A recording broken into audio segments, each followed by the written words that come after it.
আমরা সারা বাংলার ছাত্র সমাজ, শিক্ষক এবং সকল পেশাজীবীরা আমরা ৯ দফা দাবির পক্ষে এখনো মাঠে আছি এবং ঘোষণা করতে চাই, যদি আগামী ২৪ ঘন্টার মধ্যে আমাদের ৯ দফা দাবি আদায় করা না হয়, যদি ৯ দফা দাবির পক্ষে কোনো সুনির্দিষ্ট বার্তা দেওয়া না হয়, তাহলে সারা বাংলাদেশে আগামীকাল থেকে অসহযোগ আন্দোলন চলবে।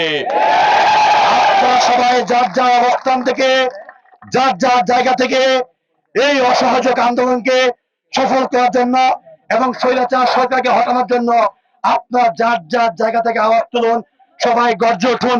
মনে করবেন সারা বাংলার ছাত্র সমাজ জেগে উঠেছে, সারা বাংলার আমাদের জনতা জেগে উঠেছে। আমাদেরকে আপনারা বুলেটের ভয় দেখাবেন না। যে বাংলার ছাত্র সমাজ বুলেটের সামনে গিয়ে বুক পেতে দেয়, তাদেরকে বুলেটের ভয় দেখাবেন না। যারা বুকে তাজা রক্ত দেওয়ার জন্য প্রস্তুত আছে, তাদেরকে জীবন নেওয়ার ভয় দেখাবেন না। আমরা যখন জীবন দিতে শিখে গেছি, তখন আমাদেরকে আপনারা কিন্তু কিছুতেই দমিয়ে রাখতে পারবেন না। আপনারা কতজনকে আটক করবেন, আপনাদেরকে জেলের কিন্তু একটি দাঁড়ানোর ক্ষমতা আছে।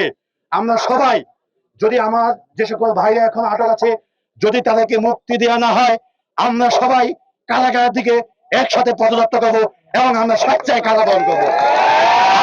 ভাইদেরকে কিভাবে মুক্ত করতে হয় সেই পদক্ষেপ কিন্তু সারা বাংলার মানুষ তারা ইতিমধ্যে নিয়ে নেওয়ার জন্য প্রস্তুত আছে।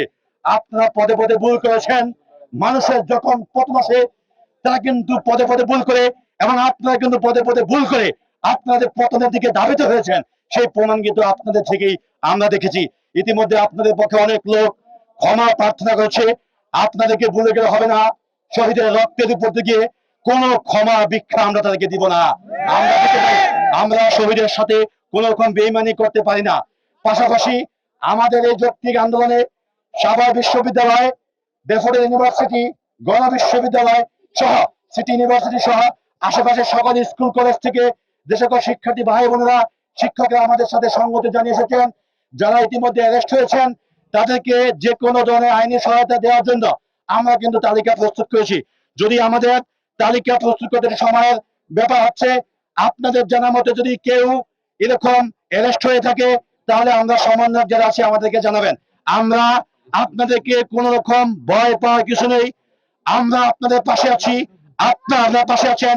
সারা বাংলার ছাত্র সমাজ আমরা মনে করি আমরা বিক্ষিপ্ত কেউ না, আমরা সবাই একটি দেহের মতো। যদি সেই দেশের যে কোনো প্রান্তে ছাত্র সমাজের উপরে, শিক্ষক সমাজের উপর যদি কোনো আঘাত আসে, সারা বাংলার ছাত্র সমাজ, শিক্ষক সমাজ, গণমানুষকে নিয়ে সেই আন্দোলনকে, সেই আঘাতকে প্রতিহত করার সক্ষমতা ছাত্র সমাজকে ইতিমধ্যে জানান দিয়েছে। আপনারা ভয় পাওয়ার কিছু নেই, আমরা আপনাদের পাশে আছি। হামলা, মামলা, গুম, হত্যার বুলেটের ভয় আমাদেরকে দেখাবেন না। ছাত্র জনতা জেগে উঠেছে, ছাত্র জনতা দেখিয়ে দিয়েছে বিভিন্ন প্রতিবাদের মাধ্যমে যে রশি ধরে মারাটান, রাজা হবে খান খান, রাজা হবে খান খান, রশি ধরে মারাটান।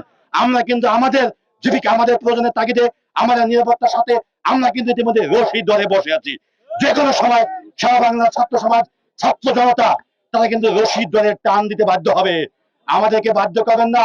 যদি বাধ্য করতে হয়, আমরা কিন্তু রাজাকে কিভাবে খান খান করতে হয় সেই পদক্ষেপের দিকে এগিয়ে যাব।